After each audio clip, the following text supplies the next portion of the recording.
सकळ तीर्थे निवृत्तीच्या पायी तीर्थे मुली देई माझ्या मना आता विना करे भ्रांतीचे ब्रह्म वृत्तीची मार्ग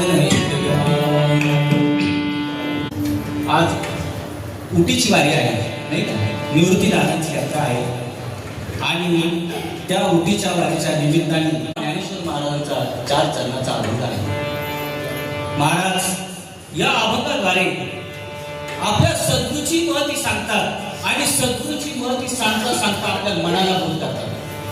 सकळ तीर्थे निवृत्तीच्या पायी तेथे तुरी देई माझ्या मना. म्हणजे आपल्या सद्गुरूची महती सांगतात आणि त्या निमित्ताने मनाला सुद्धा बोध करतात. या ठिकाणी या अभंगाचा थोडक्यात भावार्थ असा आहे, सकळ तीर्थे निवृत्तीच्या पायी तेथे तुरी माझ्या मना. महाराज ज्ञानोबा राय सांगतात तर सर्व तीर्थ हे निवृत्तीनाथांच्या चरणावरती आहे. म्हणून हे मना तू ते चरणावरती बुडी दे, त्या चरणावरती लीन हो.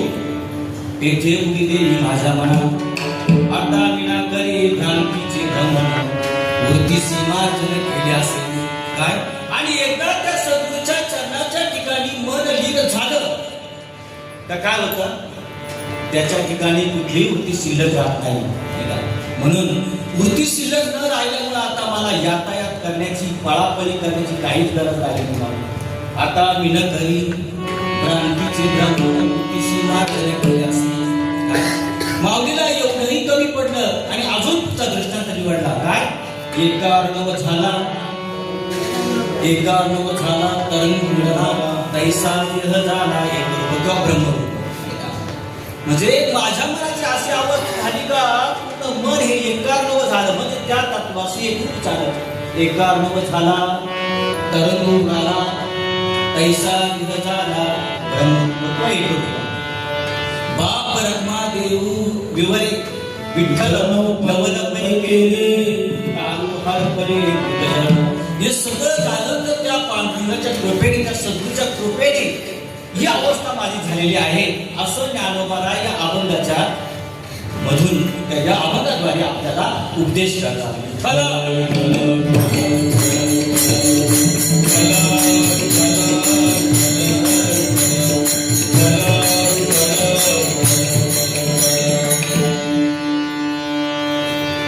आदिनाथ गुरु सकळ सिद्धांचा मच्छिंद्र तयाचा मुख्य शिष्य मच्छिंद्राने गोरक्षास केला गोरक्ष करुणा गहिनी प्रसादे निवृत्ती दाता ज्ञानी प्रसाद जोजगणी. गुरुची परंपरा सांगायचं म्हटल्यानंतर ज्ञानोबा रायांची अशी परंपरा आलेली आहे. परंतु ज्ञानोबा रायांनी सद्गुरूचं एवढं महत्त्व सांगितलेलं आहे.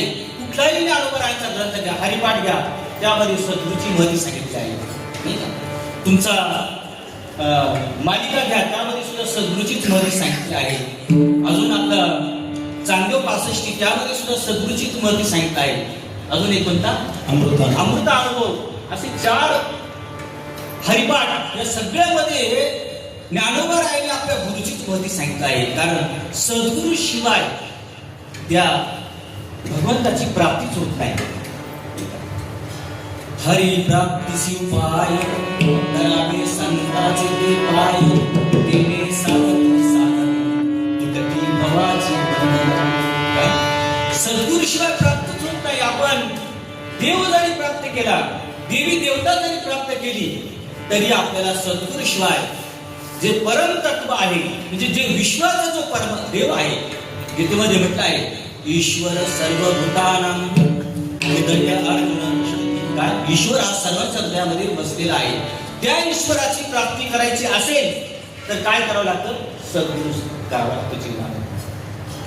सद्गुरूशी शरण जाणे ब्रह्मप्राप्ती त्यास होईल. ज्याला ब्रह्मप्राप्तीची इच्छा आहे त्यांनी सद्गुरूला शरण जावं. ज्याला इतर ऐश्वर्याची प्राप्ती करायची आहे त्यांनी देवाला शरण जावं. देव सर्व ऐश्वर्य देतो. काय देव सगळं ऐश्वर्य देतो, परंतु देव ब्रह्मप्राप्ती करून देत नाही. देव आपल्याला नामदेव महाराजांचं उदाहरण माहित आहे. नामदेव महाराजांनी आपल्या कुंडेच्या बळाने पांडुरंग परमात्म्याला प्राप्त करून घेतलं आपल्या भक्तीच्या बळावरती पांडुरंग परमात्माला प्राप्त करून घेतलं, तरी सुद्धा त्यांना ज्यावेळेस संतांची मांदियाळी जमली पंढरपूरला, कोरं ठरवण्यात आलं, त्यावेळेस नामदेव महाराजांना वाईट वाटतं, मी कोरडच काय. आणि जो योग्यांनाही भेटत नाही, जो योग्यांचेही मन उल्लंघन करून जातो, सर्व विश्वाचा परमात्मा तो पांडुरंग परमात्मा मला भेटलेला आहे. आणि हे दुसरं म्हणतात तर तू कोरा आहे. तर सर्वांनी सांगितलं तू कोरा. भगवंताला शेवटी विचारत त्यांनी, देवा मी कोरा आहे, म्हणजे हो कोरा आहे. मग हे जे रूप तुमचं मला दिसत आहे, तुमच्याशी मी चर्चा करतो आहे, तुमच्या सोबत मी भोजन करतो आहे, मग हे काय आहे. देवानी सांगितलं तर हे जे रूप मी धारण केलेलं आहे, हे माझ्या भक्तांसाठी मी धारण केलं आहे. परंतु माझं जे काही खरं रूप आहे ते कसं आहे, रंग नाही, रूप नाही, नाही वर्ण छाया. काय हरिपाठ सुद्धा म्हटलं आहे, अव्यक्त निराकार नाही त्या आकार, येथून चराचर का हे म्हणा, जे अव्यक्त आहे, निराकार आहे, त्याचं भजन कर. आणि त्याचं भजन करायचं असेल तर कोणाला शरण जावं लागतं, श्री सद्गुरूला. नाही का, गुरुला शरण जावतं. गुरुला शरण केल्याशिवाय आपल्याला त्या आत्मतत्वाचा किंवा आत्मबोध होत नाही. विठ्ठल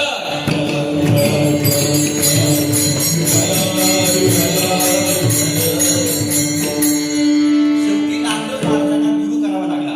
औंढेनागनाथाला गेले आणि त्या ठिकाणी त्यांनी गुरु केला. नाही का, तेव्हा त्यांना कुत्र्यातही गुरु दिसला, कुत्र्यातही देव दिसला आणि सर्व विश्वामधला देव दिसला. सर्व विश्वातला देव बघायचा असेल तर त्यांनी सद्गुरु केला पाहिजे.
रामदेव महाराज म्हणतात, मी ज्यावेळेस त्या सद्गुरूला शरण गेलो तेव्हा मला माझ्यातलाही कळला आणि विश्वातलाही कळला. नाही का, तसंच माऊली सुद्धा म्हणते, जेव्हा मी श्री निवृत्ती दादांना शरण गेलो तेव्हा मला माझ्यातलाही कळला आणि विश्वातलाही कळला. त्यावेळेस माऊलीचे वाक्य बघा, हे विश्वची माझे घर, ऐशी मती दयाची स्थिर, किंबहुना चराचर आपणची दाना. काय किंवा ऐसा ज्याचा अनुभव, ऐसा ज्याचा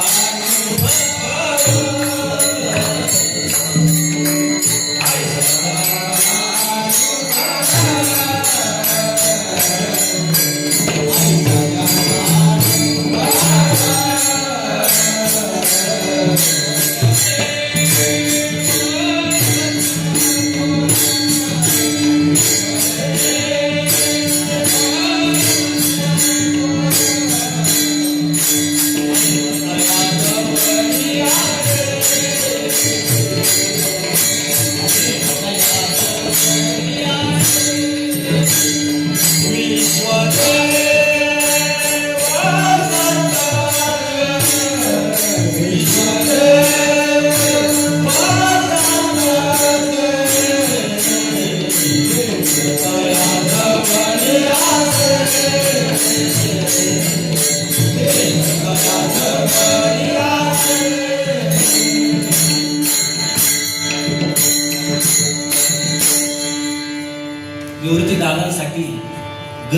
कितीतरी वर्ष त्यांची वाट बघत होते त्र्यंबकेश्वर या ठिकाणी कधी गैरीनाथ येतील आणि हे ज्ञान मी त्यांना देईल. काय हजारो वर्ष त्यांनी दादांची वाट पाहिली आणि निमित्त झालं म्हणजे ते ज्यावेळेस काय म्हणतात ब्रह्मगिरीला प्रदक्षिणा करायला गेले आणि प्रदक्षिणा करायला गेल्यानंतर त्या ठिकाणी वाघ त्यांच्या पाठीशी लागला आणि त्या वाघाचं निमित्त करून त्या निवृत्तीदादांना गैरीनाथांच्या गुहेत सोडलं. बाकीची मंडळी आली त्या ठिकाणी गैरीनाथांनी त्यांना अरे बाबा हे म्हणे तुझीच वाट बघतो आहे. काय त्या सद्गुरूला भेटल्यानंतर निवृत्तीदादांची अशी अवस्था झाली त्यांना बघितल्यानंतर अशी अवस्था झाली.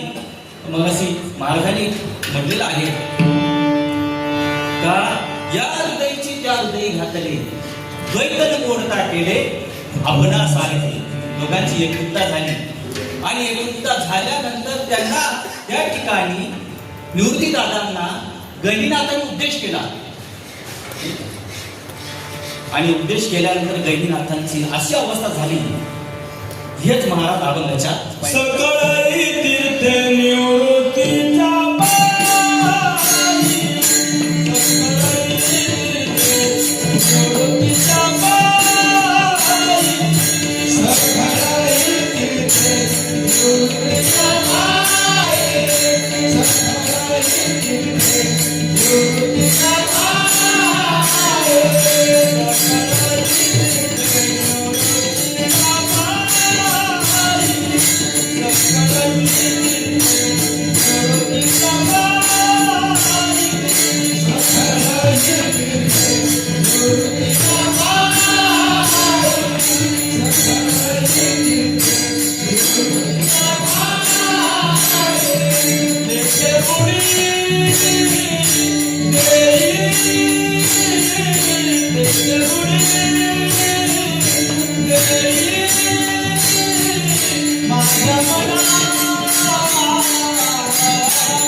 सद्गुरूच्या बोधामुळं स्थूलदेह बाद केला. हा जो खडा माणसाचा देह आहे ना त्याला स्थूलदेह म्हणतात. स्थूलदेह बाद केला नंतर त्यांनी सूक्ष्मदेह बाद केला, कारणदेह बाद केला, महाकारणदेह बाद केला. निरीक्षित गेले वाई तव तन्मय झाले गेले.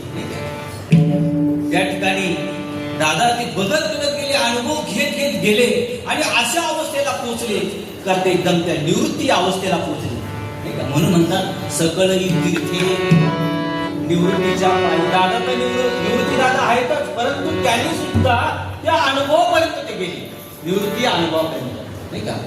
सकळई तीर्थे कारण त्या साधूच्या ठिकाणी काय असतात तर सगळे तीर्थत्याचं दर्शन घेत असतात. त्यांची अवस्था अशी झाली आणि अशी अवस्था झाल्यानंतर त्या ठिकाणी ज्यावेळेस ते पुन्हा आपल्या घरी आले म्हणजे आपल्या कुटुंबामध्ये आले त्यावेळेस सर्वांनी बघितलं दादा आले.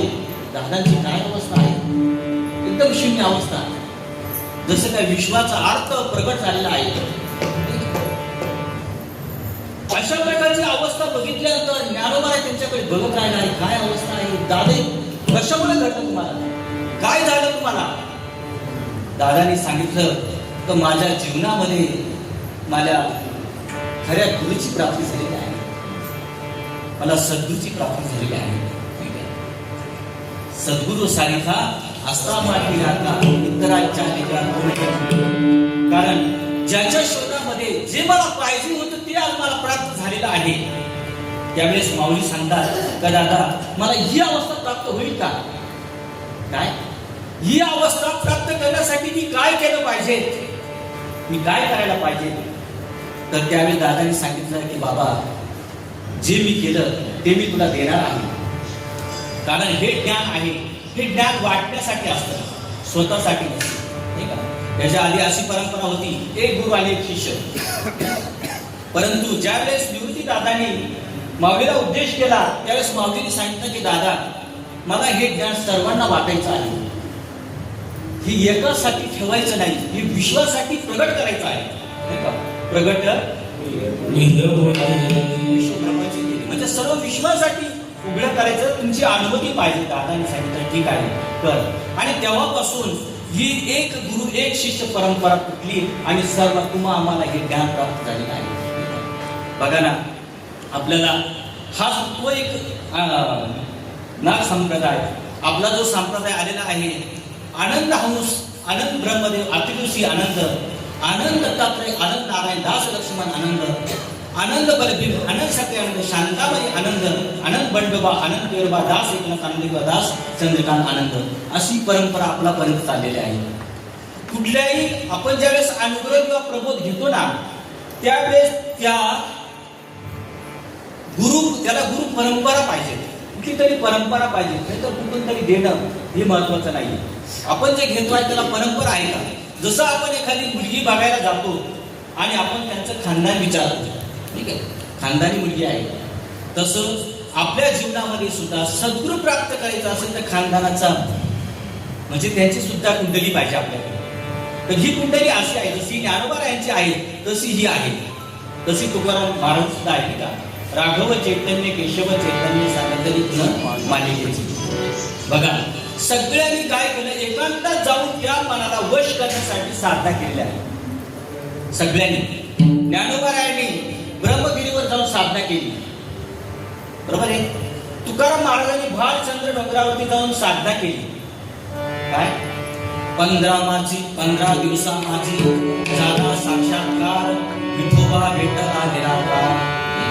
15 दिवसामध्ये त्यांना साक्षात्कार झाला आणि त्या पांडुरंग परमात्म्याची भेट झाली. निवृत्ती दादांना सुद्धा ते जे विश्वाचं जे बीज आहे त्या पांडुरंगाची प्राप्ती त्या ठिकाणी झाली ब्रह्मगिरीवरती. आणि ज्ञानोबा रायांना एवढे अनुभव आले तर त्यांनी त्याच्यावरती विचार केला का हे कशामुळे घडत आहे. तर त्याला कारण आहे मन. म्हणून ज्ञानोबा राय या ठिकाणी मनाला उद्देश केला आहे. काय सगळी तीर्थे निवृत्तीच्या पायी तेथे गुढी दे माझ्या मना. हे मना त्या निवृत्तीच्या ठिकाणी गुढी दे किंवा त्या सद्गुरूच्या चरणाच्या ठिकाणी गुढी दे. आपल्याला एक उदाहरण माहितच आहे. तर त्या चरणाच्या ठिकाणी काय असतं हे आपण सर्वांनी ऐकलं आहे. उदाहरण काय, ज्यावेळेस कुंडलिक त्या कुक्कुट मुनीला भेटला त्यावेळेस कुंडलिकाला असं वाटलं अरे कुक्कुट मुनी काय करतो आहे. तर त्यांनी त्या ठिकाणी काय केलं होतं, फक्त आईवडिलांची सेवा.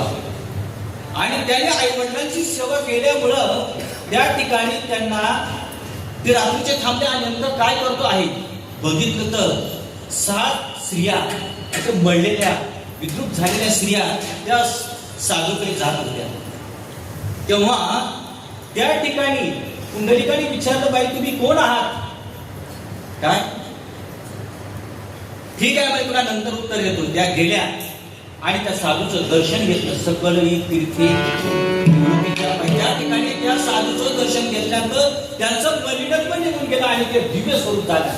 आणि जेव्हा त्या परत आल्या त्यांनी सांगितले बाबा आम्ही सामान्य स्त्रिया नसून गंगा यमुना सरस्वती अशा 7 नद्या आहोत. तुमच्यासारखे पापी आमच्याकडे येतात, आंघोळ करतात, आम्ही मलिन होतो आणि ती मलिन धुण्यासाठी आम्हाला श्री संतांकडे जावं आहे. म्हणून ते म्हणतात सकलही तीर्थे निवृत्तीच्या पायी. या साधूच्या पायाच्या चरणाच्या ठिकाणी सर्व तीर्थ असतात. सांगायचं तात्पर्य नाही का, तेथे गुढी देई माझ्या मना. पण मन हे काही साधन नाहीये. जिथे मध्ये मनाचा विचार केला आहे चंचल ही मना कृष्ण बलवंत हे मन अतिशय चंचल आहे. एकदा वाड्याची मूठ बांधता येईल, परंतु या मनाला एकाग्र करणं फार अवघड आहे. मग या मनाला काय करावं लागतं? हे मन फक्त एकच ठिकाणी स्थिर होतं, ते होतं सद्गुरूच्या चरणावरती. तुका म्हणे मना चंचल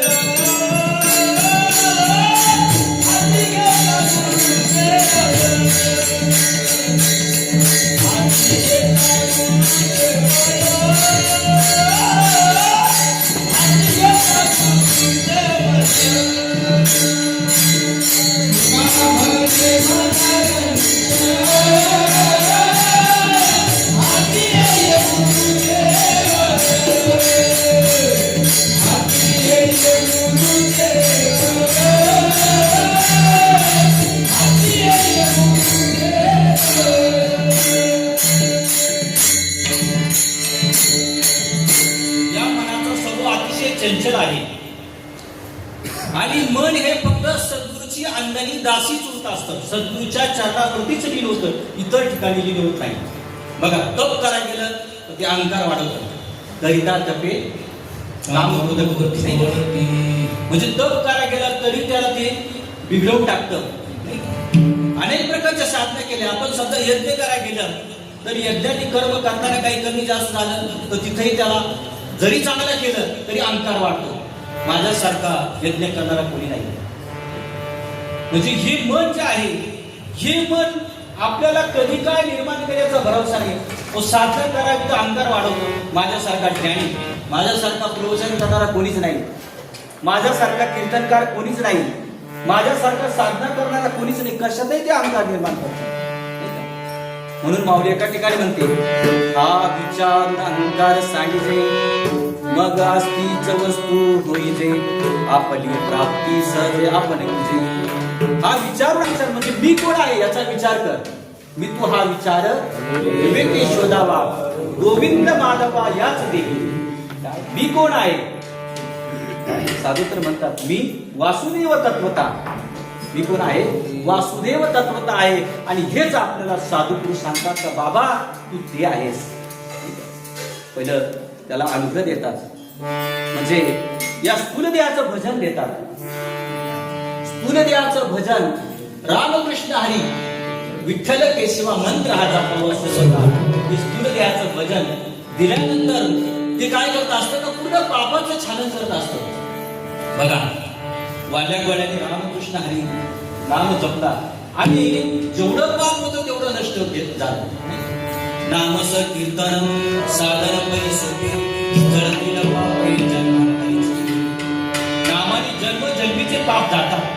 रामकृष्ण हरी जरी तुम्ही जप केला ना, बघा खूप दिवस जर जप झाला ना हा रामकृष्ण हरी, तर माणसाची अशी अवस्था होती, कंठी प्रेम दाटे नैनी निरलोके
कंठी प्रेम दाटे नैनी रामकृष्ण हरी जप करून बघा. एवढा जप करा, एवढा जप करा. कसं जप? माऊलीने सांगितलं आहे, वाचेची सद्गत जपे आधी. वाचा सद्गती पण जप करा. त्यावेळेस कंठी प्रेम दाटे नैनी निरलोके हृदयी प्रगट राम. मग राम नामे उपजे आवडी. नाही का? प्रेम गडगडी वाढला. आणि त्याच्यानंतर त्यांना अनुग्रह मिळावा. महाराज अनुग्रह हे काय करतात असं माहितीये का? स्थूल देह आणि सूक्ष्म देहाची सांगड घालून देतं. अनुग्रह असा आहे, स्थूल देह आणि सूक्ष्म देहाची सांगड घालून देतो. म्हणजे अनुग्रहाचा अभ्यास करता करता करता करता साधकाची आधीच अशी अवस्था झालेली असते आणि साधक अशा अवस्थेला प्राप्त होतो तर त्याचा आपोआप प्रबोधाचा अभ्यास चालू होतो. काय सांगड घालून देतो म्हणजे सूक्ष्म देह स्थूल देह बाद करून सूक्ष्म देहामध्ये प्रवेश होत असतो. त्यावेळेस सद्गुरू बघतात, अरे बा माझा साधक आज स्थूल देहाचा त्याग करून सूक्ष्म देहामध्ये प्रवेश करत आहे. आणि बघा आपल्याला जन्म घ्यायला लावतो ना, हा कारण कोण आहे माहिती का? हा सूक्ष्म देह आहे. जन्म घेणे लागे वासनेचा संग, तीच झाली अंगी. हा जो सूक्ष्म देह आहे, मन बुद्धी अहंकार चित्त यांनी युक्त हा सूक्ष्म देह आहे.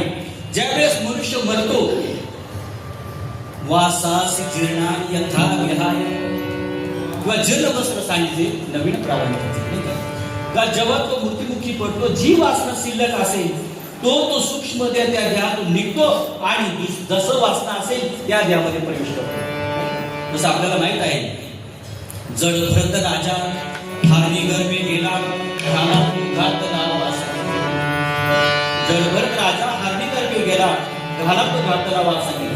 जडभरत राजा भगवंताचं भजन करण्यासाठी आला होता, परंतु त्याची अवस्था अशी झाली, त्याला एक हरणाचं पाडस मिळालं. पूर्ण गाथा मी सांगत नाही.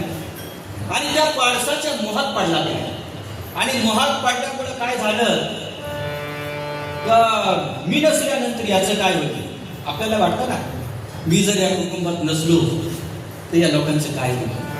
काय यांचं काय होईल? मी आहे म्हणून मी जाता राहील कार्य काय? रामकृष्ण हे आले गेले, त्या जगता मुसीत पडले, कुणी सदोदित सुतक धरले, मी जाता राहील कार्य काय? सगळे सोयरे रडतील, हसतील, खिदळतील, कुणी आपल्या कामाला लागतील, मी जाता राहील कार्य काय?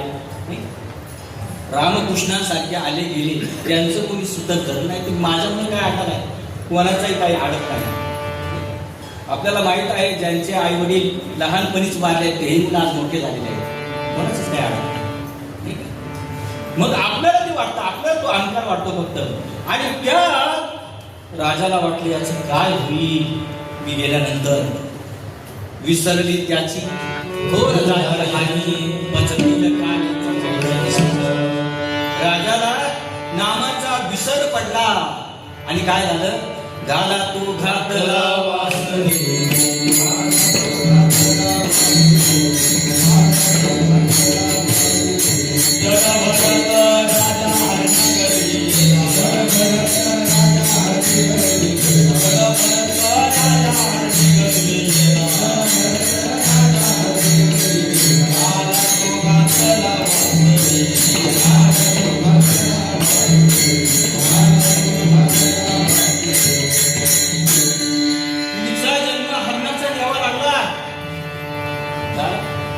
म्हणून मनुष्य देह हा एकच बार मिळालेला आहे. एक बार मनुष्य जन्म, एक बार हा परत मिळणार नाही.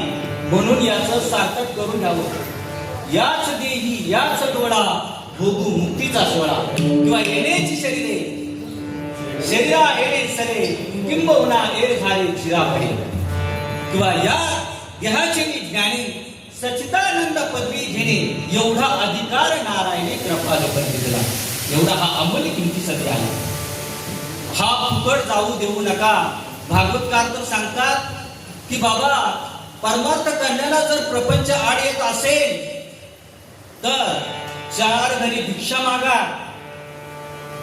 कपडे नसतील, कुरड्यावरचं फाटलेलं कपडं घ्या, त्याची लंगोटी बांधा, पण साधना करा, परमार्थ करा. हा मोक्ष जन्म पुन्हा मिळणार नाही. याच देही ओळखी करा श्रीरामाची. हा जन्म अतिशय मौल्यवान आहे. हा नुसता प्रपंचात घालून गमू नका.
भक्तीविनी गेला अधोगती. नाथ बाबा ज्यांना शांती ब्रह्म म्हणून ही पदवी मिळाली आहे तेच नाथ बाबा काय म्हणतात, गाय माय गेली होती भूतापासी, हरी नाही मुखासी हरी बाबा. काय साधा कोणा मानलं नाही का?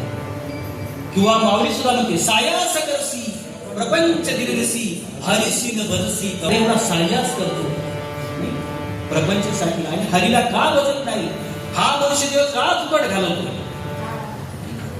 म्हणून या देहात आलो ना आपण, पहिलं ब्रह्मप्राप्ती करू, सद्गुरूची प्राप्ती करू द्या. पहिली सद्गुरूची प्राप्ती करू द्या आणि सद्गुरूकडून ब्रह्मप्राप्ती करू द्या. कारण हे मन जे आहे, ह्या मनाला आपल्याला काय करायचं आहे तर त्या भजनाची सवय लावायची आहे. सुरुवातीला आपण चिंतनाला बसतो, सद्गुरूकडून नाम घेतो आपण, पण चिंतन लागत नाही. प्रत्येकाचा हाच प्रॉब्लेम असतो. बाबा आम्ही चिंतनाला बसतो पण नको ते आमच्या पुढे येतं म्हणे, मागचं पुढचं नको ते कधी न ऐकलेलं असं सगळं पटत पुढे येतं. काय त्याचं कारण असं आहे का दुरुने मी आलो का, दुःख झाले दारुण, अनेक जन्म घेत घेत घेत घेत घेत घेत घेत ते आपण या नरकात आलो आणि अनेक जन्माचे संस्कार आपल्या सोबत आहेत. ते संस्कार सहजासहजी आपल्याला भगवंताचं नाम घेऊन देतील नाही. मग त्याच्यासाठी आपल्याला काय करायचं आहे, सवय करायची आहे, अभ्यास करायचा आहे. मी कुठल्या प्रवचनामध्ये मला सांगतो का अभ्यास म्हणून अभ्यासासी काही सर्वता दुष्कर नाही, या लागी माझा काही अभ्यास मिळत. विषयी आहारी पडे समुद्री पाय वाट जोडे, एक वाघ ब्रह्म थोकडे अभ्यास केले. म्हणून अभ्यासासी काही सर्वता दुष्कर नाही, या लागी माझ्या काही अभ्यास नसतो. अभ्यास म्हणजे काय, सतत सतत एखादी गोष्ट करणं नाही का अभ्यास नाही का. नेहमी आवडीने सांगतो, बाबांचं उदाहरण चव्हाण बाबांचं. एका मुलीचं नवीन लग्न झालं म्हणे आणि लग्न झाल्यानंतर ती माहेरी जाते. आपल्याकडे प्रथा अशी आहे, जेव्हा ती माहेरी जाते ना सुरुवातीला 5 मूल करतात का बाबा. 5 मूल याच्यासाठी करतात का तिचं मन रमावं, म्हणजे तिला तिकडं तिचं मन रमत नाही म्हणून एकदा आणतात, दोनदा आणतात, 3दा आणतात. ती तिचं सगळ्यांचं करते, सासूचं करते, सासऱ्याचं करते, नवऱ्याचं करते, देराचं करते, परंतु चिंतन कुठलं असतं, माझे वडील काय करत असतील, माझा भाऊ काय करत असतील, सगळं आपल्या आई वडिलांचं चिंतन असतं. हळूहळू तिला मुलं होतात आणि तिथं राहण्याचा ती अभ्यास करते. मला अभ्यासाविषयी सांगितलं बरं का. त्या ठिकाणी राहण्याचा अभ्यास होतो तिचा आणि नंतर बापाचा फोन जातो, भावाचा फोन जातो का वडील आजारी आहेत बाई, लवकर तात्काळ घेऊन. तर ती काय म्हणते, आता मार्च एप्रिल चालू आहे, मुलांच्या परीक्षा चालू आहे, मला येता येणार नाही. जी मुलगी आई वडिलांशिवाय एक क्षण सुद्धा राहू शकत नव्हती, ती आज काय म्हणते, मी नंतर येईल.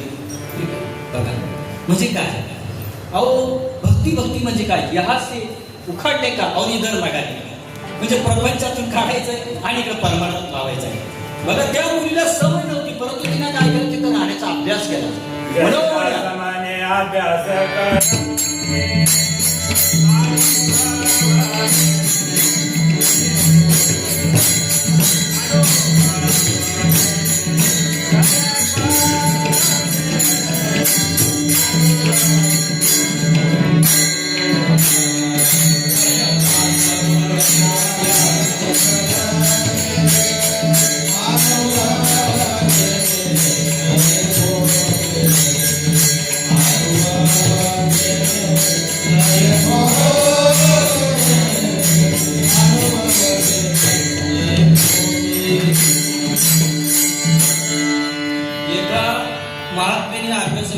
सुंदर उदाहरण दिलं आहे. अहो म्हणे एका व्यक्तीला भूत प्रसन्न झालं. भूत काय? मग ते भूत असं होतं म्हणे, प्रसन्न झालं म्हणे, माग तुला काय मागायचं आहे? त्याला वाटतं भूत काय देणार आहे मला. त्यांनी सांगितलं मला बंगला पाहिजे. लगेच बंगला तयार. पण त्या भूताचं असं होतं, मला शांत बसू द्यायचं नाही. मागितलं तर तू पाहिजे ते माग, पण मला शांत बसू द्यायचं नाही. मला जर शांत बसून दिलं तर मी तुला खाईन. आता याला भीती असायची. त्यांनी सांगितलं मला बंगला बांधून दे. बंगला बांधून दिलं. मला गाडी घेऊन दे. गाडी घेऊन दिली. जे नाही ते घेऊन दिलं. आता काय याच्याकडे प्रश्न शिल्लक राहिले, काय मागावं. आता म्हणे मग तुम्हाला खावं लागेल. आता रोज माझं खाऊ का तुला? नाही माझ्याकडे काही मागणे तर खाऊ का तुला? त्यांनी विचार केला, हा असं वाढत चालत चांगला सगळं काही होतं याच्याकडे. दूध, दुग्ध, गाई, म्हशी, गाड्या, घोड्या, सगळं मोठा प्रपंच झाला होता. पण असा काळी छाप झाला. आणि योगायोगाने एका ठिकाणी तो सत्संगासाठी गेला आणि त्या साधूची भेट झाली. त्या साधूने विचारणारे बाबा असा काळी छाप का झाला? त्यांनी सांगितलं की महाराज, माझा एक प्रश्न आहे म्हणे, मला एकांतात तुमच्याशी चर्चा करायची आहे. एकांतात बसत म्हणजे महाराज मला भूत प्रसन्न झाले आणि ती मला म्हणतं की काहीतरी माग नाही मागितलं मी तुला खाऊन दिलं. त्याच्या खाऊन गेल्याच्या भीतीमुळे मी असं झालेलं आहे. मग साधू, संत तिथे विवेक असणे तिचे, गुरु तेथे ज्ञान, ज्ञानी आत्मदर्शन, दर्शनी समाधान. आणि गुरु तेथे ज्ञान म्हणजे गुरु आहे त्या ठिकाणी ज्ञान आहे, किंवा गुरु आहे त्या ठिकाणी समाधान आहे, आणि गुरु आहे त्या ठिकाणी विवेक आहे. गुरूंच्या ठिकाणी विवेक असतो. आणि तो सद्गुरूंनी बघितल्यानंतर त्यांना सांगितलं, अरे बाबा सोपी गोष्ट आहे, त्याला एक काम लावून दे ना म्हणे. तुला कामच लावून द्यायचं आहे. एक मलखांब उभा कर आणि त्या मलखांबावर त्याला सांगायचं वरती जायचं खाली यायचं, वरती जायचं खाली यायचं. याने काय सांगितलं भूताला सांगितलं, वरती जायचं, वरती गेला तर खाली यायचं. ते भूत अटकलं नाही, काही प्रश्नच नाही, याची तब्येत चांगली झाली. अहो तसंच हे मन आहे. हे मन आहे ना, एक भूता प्रकारचंच आहे.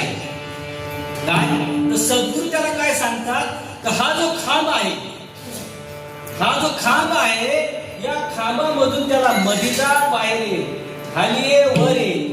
काय करायचं आहे त्याला? त्या खांबाला बांधायचं आहे. काय त्या नामरूपी खांबाला या मनाला बांधायचं आहे. त्या नामासोबत एकदा ते एकरूप झालं ना, मग ते तुम्हाला काही प्रश्नही विचारणार नाही आणि काहीच नाही.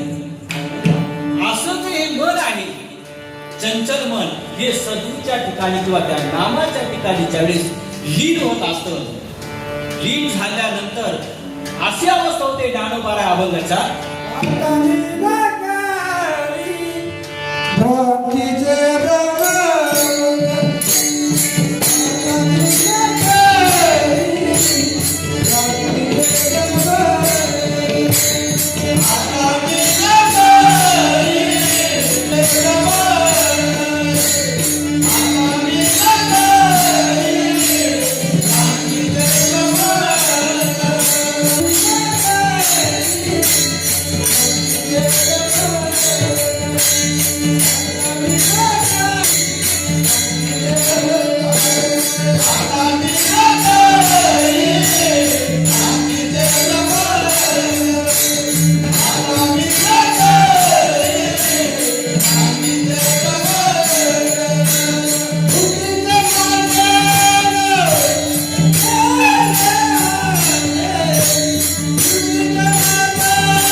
बघा साधक ज्यावेळेस साधना करतो, मला त्याला प्रश्न करतो, परंतु मनाला त्या खांबाला जर वाटलं ना, नामरूपी खांबाला, ते एकरूप झालं का या देहाचा देहभाव विसरून जात असेल.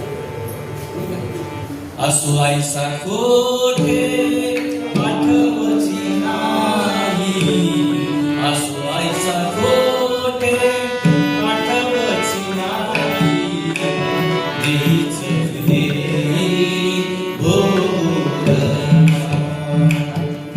यावेळेस अशी अवस्था होती साधकाची, असो आईसा कोठे आठवची नाही. एकदा मनाचा मन नाहीसा झाला आणि मन रामरूप झालं का माणसाचा हा जो देह आहे ना, या देहाचा विसर पडतो. मी माझे हरपले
साधनेमध्ये ज्यावेळेस तो त्या नामाशी एकरूप होतो ना, मन हे राम झाले, मन हे राम झाले, प्रवृत्ती ग्रासोनी कैसे निवृत्तीसे आले.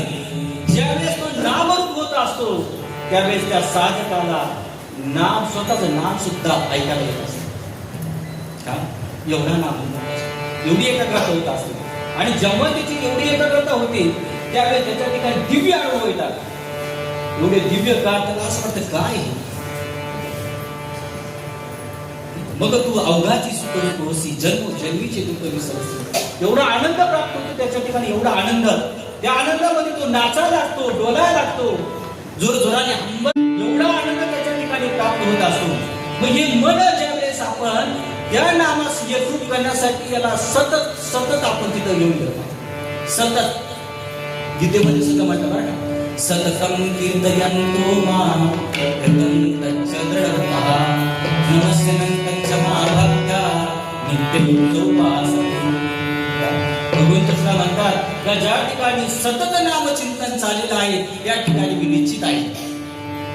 काय भगवंताला शोधायचं असेल, मी वैकुंठात सुद्धा नसणार म्हणे. एकदा मी योग्यांचेही मन उल्लंघन करून जातो, परंतु परी तयापासी पांडवा मी हरकलो पिंसाळा जेत नाम दोष बरवा करते माझा. ज्या ठिकाणी सतत नाम चालेल त्या ठिकाणी मी निश्चित आहे. माझे भक्त गाती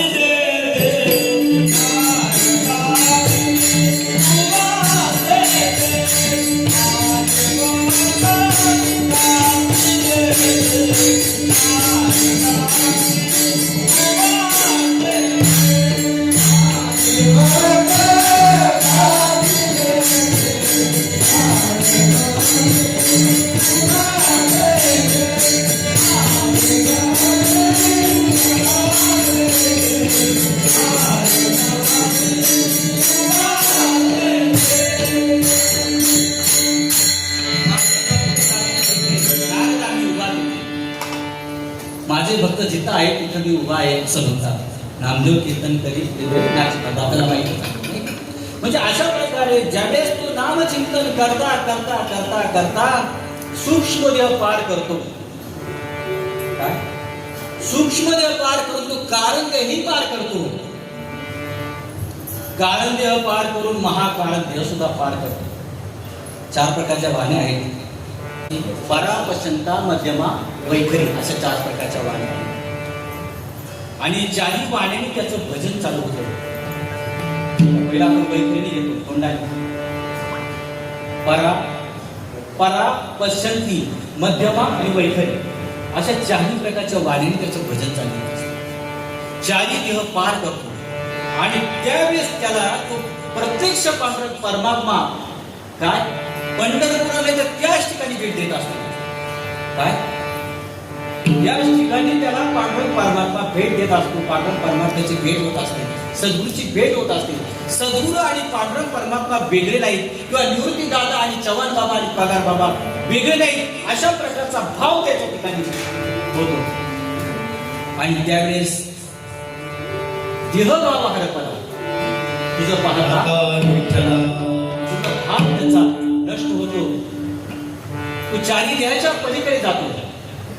भगवान शंकराचार्यांच्या भाषेत जर सांगायचं म्हटलं, मनोबुद्धी अहंकार चिंता निराहम न च श्रोत्र जीवा न च ग्राम नेत्रम न च व्योम भूमी न तेजो न वायू चिदानंद रूप शिवोहम शिवोहम. मी मन नाही, मी बुद्धी नाही, मी अहंकार नाही, मी चित्त नाही, मी काळ नाही, मी घ्राण नाही, नाक नाही, मी कसा आहे चिदानंद स्वरूप आहे. चिदानंद स्वरूपाला प्राप्त होत असतो. आणि अशीच माऊलीची सुद्धा अवस्था राहिली. माऊलीने साधना केली आणि अशी अवस्था झाली. त्यावेळेस माऊलीचे एक वाक्य आहे, अरे अरे ज्ञानात झालास पावन, तुझा तुझी आजी कळू आला, तुझा तुझी राव, तुझा तुझी देव. स्वतःविषयी उद्गार काढलाय, कारण अनुभव तसा होता. महाराज अनुभव तसा आल्यानंतर आपोआप टाळू पडला जातो. माऊलीचा स्वतःचा अनुभव होता. माऊली टाळू पडला. अरे अरे ज्ञाना, स्वतःविषयी वाक्य, अरे अरे ज्ञाना झालास पावन, तुझा तुझी आधी कळू आला, तुझा तुझी राव, तुझा तुझी देव स्वरूप प्राप्त झालं, ब्रह्मस्वरूप प्राप्त झालं. आणि अशा कालावधीमध्ये निवृत्ती दादांनी बघितलं, ज्ञाना हा पूर्ण ज्ञानी झाला. काय आता याला भक्तिपंथाला सुद्धा लागलं, निर्गुणाची पूर्ण प्राप्ती झाली. म्हणून दादाने त्यांना सांगितलं की दादा निवृत्ती दादाने सांगितलं की माऊली आपल्याला पंढरपूरला जायचं आहे. त्यावेळेस निवृत्ती दादांना माऊली म्हणताय, दादा पंढरपूरला कशाला म्हणेन, तो जो परमात्मा आहे तो माझ्यामध्ये आहे, मला पंढरपूरला जायची काय गरज आहे. म्हणून माऊली अभंगाचं दुसऱ्या चरण करतात, आता विना तरी भ्रांतीचे भ्रमण, मला तर कुठं पाठवू नका, कुठं यात्रेला पाठवू नका आणि कुठं जायची गरज नाही. आता विना करी भ्रांतीचे भ्रमण वृत्तीसी मार्जन एक वेळा. आता माझी वृत्ती त्या परमात्म्याच्या स्वरूपाशी एकरूप झालेली आहे. त्याच्यामुळं मला आता कुठं जायची गरज नाही, कुठं पाहायची गरज नाही, मला मंदिरात सुद्धा जायची गरज नाही. माझा बीच देव, माझा बीच राव, काय माझा बीच देव झाले, माझा बीच राव झाले. मला आता विना करी भ्रांतीचे भ्रमण. आता माझ्याकडे कुठं जायची इच्छा शिल्लक राहिली नाही, कुठं जायची नाही, यायची काहीच नाही.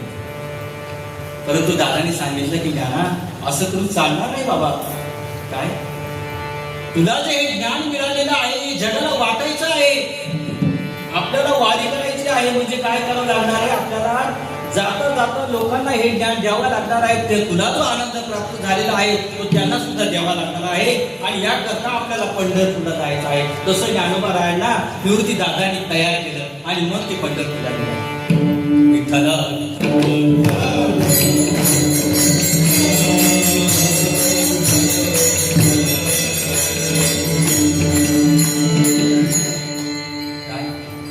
माऊलीला आता विना करी भ्रांतीचे भ्रमण वृत्तीशी माझ्याने एक वेळा, हा सुद्धा दृष्टांत कमी पडला. काय म्हणून माऊलीने अभंगाच्या तिसऱ्या चरणामध्ये त्याची पूर्तता करण्यासाठी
एका नव झाला तरंग उडाला तैसा झाला एक रूप. काय एकार्न होणे म्हणजे जसं समुद्राच्या लाटा उसळत असतात. पण लाटा कसल्या असतात? पाण्याच्या. बरोबर ना? लाटा काय वेगळ्या असतात का? लाटा या पाण्याच्याच असतात. परंतु त्या ज्यावेळेस अशा उसळतात म्हणजे तशीच आपली वृत्ती आहे. वृत्ती आपली खालीवर उसळत असते. प्रत्येक क्षणाक्षणाला आपल्या डोळ्याची पापणी लवते ना लवते आपली वृत्ती उठत असते. आणि ही वृत्ती ज्यावेळेस नामचिंतन करता करता सद्गुरूच्या कृपेने, बघा बरं का, सद्गुरूची कृपा येतं फार महत्वाचं असते.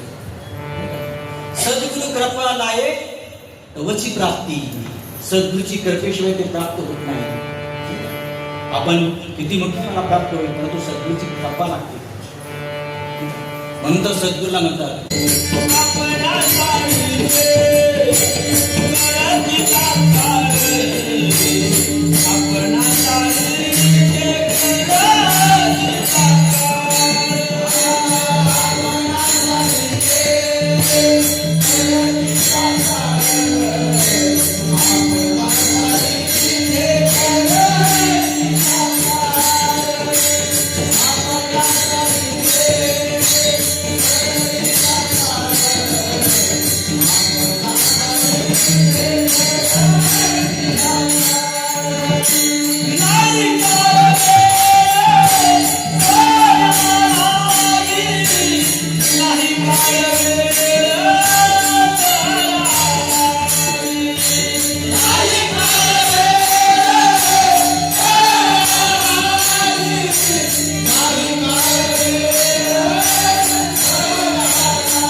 श्री सद्गुरूच्या बाबतीतच घडतं आपल्यामध्ये, बरं का. समजा आपण एखाद्या मारवाड्याकडे कामाला असलो, तो आपल्याला सेट बनवून देईल का? काय तुमच्यावर काय असेल? 1000 रुपये नाही, 1,00,000 रुपये नाही, घरासाठी अजून 2 लाख नाही, पण माझाच गडी राहील.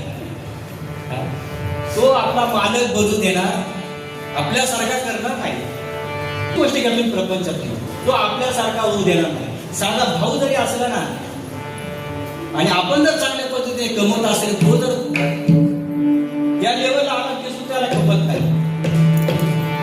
म्हणजे आपल्यासारखी करण्याची वृत्ती प्रापंचिक माणसामध्ये नाही, व्यावसायिक माणसामध्ये नाही.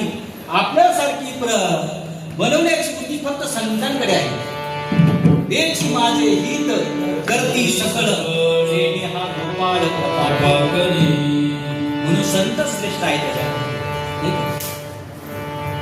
संत सर्वात महान आहेत आणि तेच आपलं हित करत असतात. आपणासारखे तात्काळ करणारे फक्त संतच आहेत, बाकी कोणी नाही. परंतु कोणाला करतात? ज्याची परम सेवा आहे त्याला. म्हणजे काही गोष्टी कंजूस कोणत्या आहेत तर जो काहीच करत त्याला कसं काय देणार आहे? मग सद्गुरूने काय केलं असतं? आपल्या मुलालाच आपल्यासारखं बनवलं असतं किंवा आपल्या पत्नीला आपल्यासारखं बनवलं असतं. परंतु ही गोष्ट तशी करता येत नाही. जो त्या अधिकाराचा होईल जो त्या अधिकारापर्यंत जाईल, जोपर्यंत जो ती साधना करील त्या अधिकारापर्यंत गेल्यानंतर सद्गुरू ते देवच वाटते. माझ्या मनीचा चालोनिया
तो करीत पाव गुरुराज काय करतात माहिती?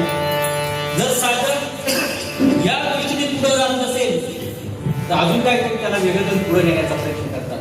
याने पुढे जात नसेल तर ही गोष्ट करून पुढे नेत असतात. ही संतांकडे काय असते? कला असते, युक्ती असते. युक्तीने त्या साधकाला त्या परमधामापर्यंत नेऊन पोहोचवतात. कोणत्या परमधामापर्यंत? एकार्णव झाला तरंग उडाला. तरंग म्हणजे काय? या वृत्ती आहे. साधना करता करता तो त्या तत्वाशी एवढा एकरूप होतो का त्याची वृत्तीच उठत नाही. काय होतो? पूर्ण वृत्ती ब्रह्मरूप असते. ब्रह्मरूप काया हो तसे कीर्तन, त्याची पूर्ण वृत्तीच ब्रह्मरूप होत असते. आणि अशा अवस्थेत काय होत असतं का हे कृत्य म्हणजे ब्रह्मरूप काय होत असते त्याच्या ठिकाणी. आणि ती माऊलीची झालेली होती. आणि माऊलींना त्यांनी पंढरपूरला गेल्या. दादांनी पंढरपूरला गेल्यानंतर पांडुरंगाला पाहिल्यानंतर माऊलीची अशी अवस्था झाली, नाही घडविला नाही बैसविला. किंवा मुक्ताबाईचं अभंग आहे त्याच्यामध्ये, विठेवरी मूर्ती दिसते सगुण सगुण की निर्गुण म्हणून आला का तिला तुझं सगुण म्हणू की निरगुण रे, सगुण निर्गुण हे तू गोविंद रे. अशी अवस्था आहे. मला एक सांगा, पंढरपूरला कोण कोण गेला? हात वर करा. पंढरपूरला सगळे गेले. बरं, पांडुरंगाची मूर्ती पाहिल्यानंतर कोणाला रडू आलाय? मला या हात वर करा. म्हणजे वारीला आपण जातो, जोपर्यंत जीवनामध्ये सद्गुरू प्राप्त होत नाही तोपर्यंत रडायला येत नाही. सद्गुरू प्राप्त झाला आणि आत्मसाधना केली तर ज्या दिवशी तो पांडुरंगाला पाहिला त्यावेळेस धड असा वाटला. आवरत नाही पांडुरंगाची मूर्ती पाहिल्यानंतर, अशी त्याची अवस्था होती. विधी अवस्थेत जाते अशी पांडुरंगाची. म्हणजे तो परमात्मा माऊलीने पाहिला आणि तू माझ्यामध्ये जो आहे तूच तिथं आहे. आणि त्यावेळेस माऊलीचा अभंग आहे, वितूपणा जाऊ दे दुरी एकच रंग पाळू आली. आणि तेव्हापासूनची माऊलीचा अभंग आहे, बापरत ज्ञानदेव करून टाकलं आणि बापरत मा देवी बरे विठ्ठले नवल पै केले तारू हात पले मृग जळ. हेच माऊली अभंगाच्या शेवटच्या. बापरत मा देव विठ्ठल नवल पै केले, बापरत मा देव विठ्ठल नवल पै केले, बापरत मा देव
असा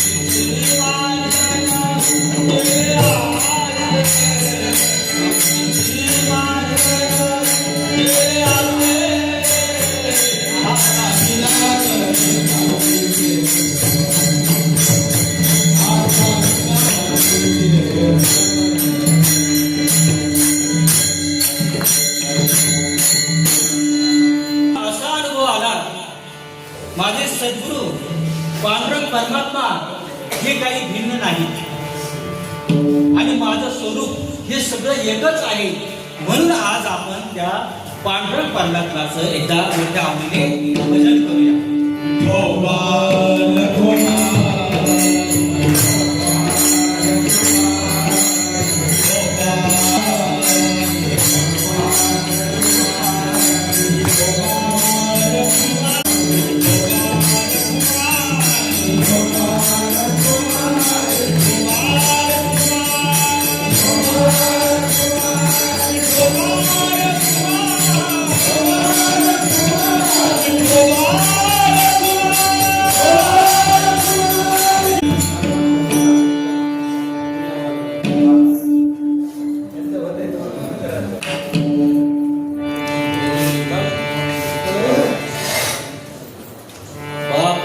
देवी वरे विठ्ठल नवरते केले हरपले मृगजळाने.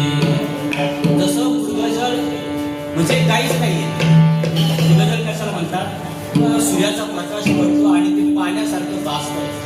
ठीक आहे, माऊलीने इथं उपमा दिलेली आहे का ते मृगजळ आहे आणि त्या मृगजळामध्ये तारू म्हणजे काय? नाव वाहत आहे. मृगजळही गेलं आणि नावही गेली म्हणे.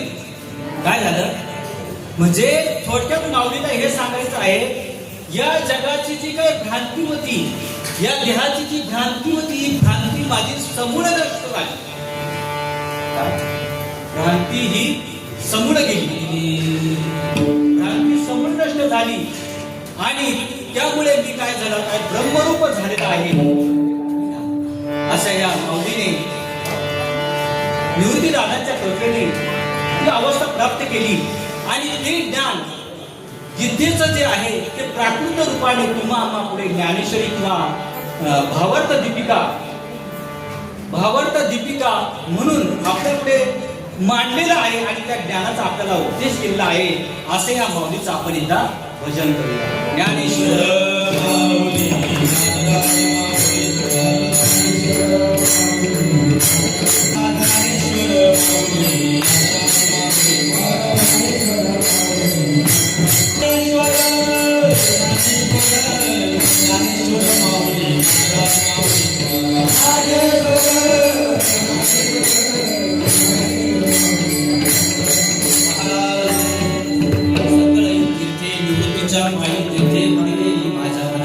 आता विना करी भ्रांतीचे भ्रमण होतीस पाहिन एक वेळा.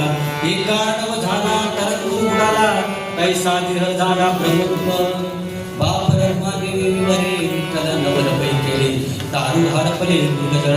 आता विना करी भ्रांतीचे भ्रमण होतीस मार्जन केले. असे या अभंगावरती हा माऊलीचा अभंग आहे आणि आपण पामर काय त्या अभंगावर बोलला, पण जसं माझ्या बुद्धीला सुचेल सद्गुरूच्या कृपेने तसा बोलण्याचा प्रयत्न केलेला आहे.